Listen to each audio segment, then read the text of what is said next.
Hey guys, this is Wolfos bringing you another episode of the DotA Den, your source for pro Dota commentary and other instructional content. Today we're going to be doing a pro Dota commentary between OSI and the M5. Before we get too far, let's go ahead and introduce the players. Captaining for OSI is Silent, and we also have Casper, Obelpixa, Numcast, and ZBT. I actually don't know anything about TMOSI. I tried to do a little bit of research on them and couldn't find very much, so I'm interested to see how they do. Then on the M5, we of course have Dread playing Captain, NS, we have G, Santa, and AA. Wait, who's AA? I'm not sure. Where's Vegas? Oh well. Well, good luck to M5, good luck to OSI, and let's see what we get this game. You'll probably notice I'm going 2 times speed through the picks and bans because, well, they take a while, and some of in the beginning are pretty standard, but we're going to go ahead and pause for a second, and we're going to examine what we got so far. M5 actually had first ban, so they went and banned Lich, banned AA, banned Nerubian Weaver, and the one interesting ban is a ban on Venomancer, so I'm assuming that the M5 have a Venomancer player that I am not currently aware of, so kudos to OSI for doing some research if that is indeed what this is about, or maybe they just don't like Venomancer. Who knows? Then we go ahead and get a ban on Doob and ban on Invoker. Remember, this is 7-1B, so Invoker is still really imba powerful at this point. And then M5 goes ahead and picks up at Syllabear, which is going to go ahead and be a red flag, push strat. And if you haven't heard me say this before, Syllabear is probably one of the better pushing semi-carry heroes. So this is going to clue in OSI, and they're going to have to react to this. How they're going to do it, I'm not sure, but they elect to pick up a Batrider and a Windrunner, go ahead and get their solo mid, their long lane hero out of the way real fast. And then M5 elects to go ahead and pick up Clockwork and Enigma, gives them some great initiation in Clockwork, and is also going to give Enigma an easy setup for his black holes most of the time.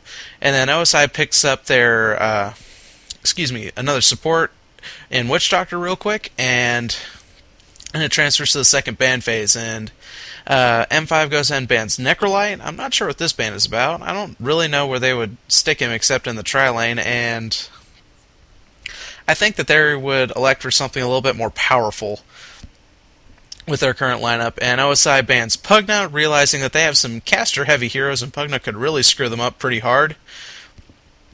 And then the M5 goes ahead and bans Spectre, recognizing that OSI doesn't have a really hard carry yet, and apparently they respect Spectre more than Morphling. And OSI goes ahead and bans Visage, recognizing that M5 doesn't really have much of a tri-lane going just yet, so go ahead and get sort of the uber-strong tri-lane hero. And now that we're caught up, we're going to unpause this. Mouse sensitivity killing me. And then let's see what M5 is going to follow up with. And actually, while we're going through this, I'm actually going to slow this down to normal speed. And I want to give out a few shout-outs to people who have subscribed to my channel so far. I Am Maker, What Is Apples, Sink Your Wham, Just Love Dota, Raz666, RexD7, and DMB Forever. You guys are awesome. I love you. Thank you for subscribing. And I'm going to give out a shout-out to my first 10 subscribers. So that's just 7, I believe, so far. So the next 3 people that subscribe, you guys will get a shout-out too. So moving on, I did want to give a quick apology to all my viewers right now because I have been, let's just say I've gone through hell the past few weeks. I had a car wreck, I had a hard drive fail, I got sick, and it's just been one thing after another keeping me from coming back and doing what I love to do, which is play Dota and do commentaries. And I am so happy to be back in the saddle right now. It's just I'm kind of dreading waiting for something to go wrong, like me lose my voice halfway through this and have to put this off again or something. I'm very tentative right now about what's going on, but hopefully all that's behind me, and we'll get back on the schedule that should have been from the start. And actually, go ahead and getting back to the game, it looks like M5 is going to pick up an Earthshaker, counting on Clockwork initiation a bit, it seems, and also probably giving them a little bit more push. I'm not really sure. I don't think Clock and Earthshaker fit too well into this strategy, personally, but maybe they'll do something I haven't seen before. And OSI goes in and picks up an Undying. Great anti-push hero, I think, because his Tombstone and his Decay just clears creep waves like nobody's business. And aside from that, he's a great teamfight hero because they recognize that this is that team fights are what M5 is probably going to be pushing towards in the mid game and the early late game. Is they want team fights because they have all of the AoE, they have all of the initiation, they have all the advantages for winning the team fights early, mid, and early late game. So good pick on Undying, going to give them a little bit of an advantage back in those team fights. And yeah, for anybody wondering, I'm okay. I'm not sick or hurt or anything seriously, but it's just been a rough few weeks is all I can really say about it. And hopefully we'll get going soon. And it looks like we've got Bristleback and OD for our last couple of picks. And let's see, let's wait for everybody to pick a hero, and then we'll see who's playing who. Alright, let's see. We've got Silent's going to be on the OD. We're going to have ZBT on the Undying. We're going to have Olvapixa on the Windrunner. Numcast on Batrider. Let's see who's on Witch Doctor. That was Casper. Actually, I don't know if that's Casper. I'm going to call him Casper because it's easier for me to say. And Bristleback is going to be played by NS. NS not playing a support. This will be interesting. I guess that's because they have a sub and they just decided to promote NS to something else. We're going to have Santa on Earthshaker, Dread on Enigma, and then G on the Syllabear. And let's see, this would be the sub. On Clockwork, this is AA. I have no idea who this is. I don't think this is Arzart, but I could be mistaken. But we'll see how it goes. Hopefully he'll be able to pick up the pace and do his job. And it looks like the lanes are going to be Undying. Yeah, Tri-Lane Sentinel bottom with Undying, Witch Doctor, and OD. Interesting. OD usually ends up as a solo mid, and he has the wards. I don't know if he bought those or not. That'd be interesting to see a support OD, something I've never seen before. Clock is probably going to be solo bottom for the Scourge, and we're probably going to have Enigma in the woods or up top, along with Syllabear solo mid, and he's going to be facing off with Batrider. I actually have no idea who the advantage is going to be between Batrider and Syllabear. I honestly believe this lane could go either way. And let's see, we're going to have Windrunner solo top against the Tri-Lane probably.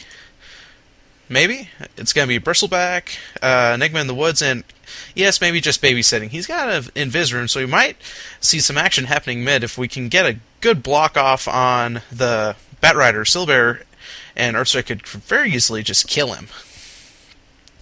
Now let's see, this ward has been placed by M5, so they want complete vision over where Batrider is, don't want to give Syllabear any or try to mitigate as much disadvantage against Syllabear that he can, and I would probably say that Syllabear is going to have the early advantage in this lane, given this. Or at least up through level 1, and then probably lose it at 2 and 3, and then pick it back up at 4 and 5.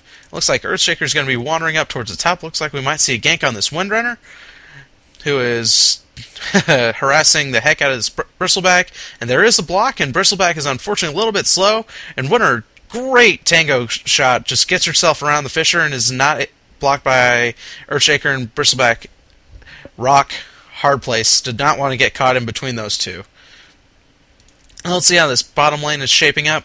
Looks like we've got a stat camp that we're going to use to pull, and Witch Doctor! Aww. That was a little bit of poor communication between the two of them. Witch Doctor probably doesn't know observer mechanics for neutral creeps. If you don't know what those are, neutral creeps will attack anything that is attacking them if there are observers in the game. If there are not observers in the game, they will just aggro with normal rules. It's a little strange, but it's how it works. And let's see. Is Clockwork doing well? He's only got one creep kill, so no, he's just been forced off the lane pretty much this whole time, and OD's been left to free farm, which is going to be great for the Sentinel. And it looks like we might have something happening up on the Windrunner. He is going to get a Fisher block right now. Yes, he is going to get a Fisher block. Going to start smacking her. Windrunner trying to get away from these guys as much as she can, but not going to work this time. She uses Windrunner a little too soon, and then we're going to have the Malefice come up from Enigma, and it's just a question of who gets a kill, and it's going to go to ES. This is going to be great. It's going to go towards him getting an early Soul Ring, boots, or a dagger or something, which is what he would really like to get. Now let's see. Batrider is up to 7 and 4. Syllabear is selling on 5-1, so this lane's pretty much even at this point. Syllabear, seeing that he's got 4 or so stacks on him, just goes, stands back, lets the bear last it, which is actually mitigating a lot of Bat's advantage, so I'm going to hand this lane over to Syllabear for the foreseeable future. And ES sees Batrider get the Invis rune, so Syllabear knows to be a little bit cautious if he can. Oh, almost catches himself a chicken. Oh, that would have been actually pretty big. Uh, Nothing really happening in either tri lane, just continuing to farm on the OD, and OD's picked up an interesting item. He's got a Ring of Regeneration. Actually, because he's picked up an early Ring of Regen, this signals to me that he's going to be making a headdress. If you're going to make a hood, you're probably going to end up getting the Ring of Health first, so OD might be making a mechanism. Interesting. And it looks like we are going to get the push starting to commence for Sentinel on the bottom lane. Clockwork has nothing to say about this. He's still only got level 1 rockets, so there's nothing he can do. And it's just a matter of time before this tower goes down. ES is here to help out a little bit, but I don't think the two of them could take on 3 heroes that are way over-leveled compared to them. Undying, taking a little bit of damage, might go down here. He's going to draw aggro off the creeps smartly, and he's going to be just fine. Let's see. Winter is actually keeping up with Bristleback, and is actually doing quite a hate down on Bristleback, who is... Actually, what's his farm at? He's at 9 and 4. Winter is handedly keeping up on this lane, surprisingly a little bit, actually. Let's see, why is that? That's probably because she's got this magic stick. Great item to go against a Bristleback and lane with. It just keeps you healthy as much as he's able to hate you down. You can just heal right back. Great item. Good choice, good awareness by Windrunner. Let's see. Looks like we're going to get a go on the spin. Oh, great entangle. Lucky him. Going to try to Firefly out, but it's just not going to be enough. Between Malefice and the entangle, he just goes straight down. So, good gank by Enigma. And Enigma is one of those heroes that in pub games you tend to don't see him do a lot until he gets his ultimate, but that's actually a bad way to play him. You actually should be ganking as soon as you level up your Malefice at 2 and then probably again at 4 or 5 or whenever that happens to be, because he's actually a pretty powerful stunner in the early game. And it looks like we might be going on this Windrunner. It looks like she maybe senses a little bit. Nope, she has no idea. She's gonna... maybe she does know. She's going to Clarity up, and Enigma's going to leave. And actually, she's running forward again. Enigma, get back here! Go for it, man! Bristleback is ready for you to go. And there's a Soul Ring, there's a Malefice. Looks like Bristleback does not have boots, so he's not going to be able to get up here to do a whole lot of damage. She's just going to Windrun out. That's a little unfortunate. Let's see. He is trying to do a creep block to protect his tower, but doesn't quite work as well as he would have liked to. And I believe that this tower is going to go down now. Sentinel just has a lot of creeps and a lot of ways to just mow down the enemy creep wave. And it's just a question of who's going to get the last hit. They try to give it to OD, who fails to last hit. That's unfortunate. Let's see. It looks like we may have another gank coming in on the middle lane. Batrider's doing a pretty poor job so far. I mean, he's still getting his farm on. He's got 17 creep kills to Syllabear's 17, so he's keeping up on farm, but he is not getting a lot of killing done like you normally expect out of your Batrider. Which is a little unfortunate, because you would like your Batrider to start his early game with 2 or 3 kills under his belt, if he could, but if he can't, at least he's not feeding, which is all you can really ask for out of your Batrider. Let's see, Bristleback has elected to save his gold. Let's see what he's working on. He's probably going to be working on a Vanguard. That would be a great way to get rid of some of this harass that the Windrunner's doing against him. So, yeah, he does pick up the Ring of Health, so goodbye there. Let's see, it looked like ES was starting to get ganked, but apparently not. It was just a little bit of red flag for no reason. Let's see, OD did go ahead and pick up this headdress. That could be for a pipe, but I highly doubt it. I'm pretty sure this is going to be a mechanism. It's not such a bad item on Obsidian Destroyer like some people seem to think.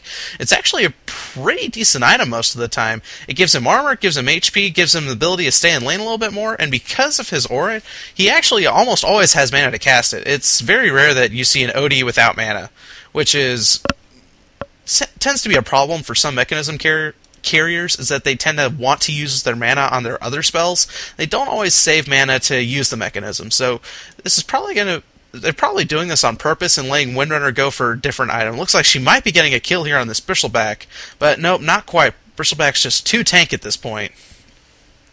And it looks like Windrunner might be in a little bit of trouble. There's the Malefice. Bristleback's coming up. She's trying to Windrun, but it's not working. And there it goes. She's going to be fine.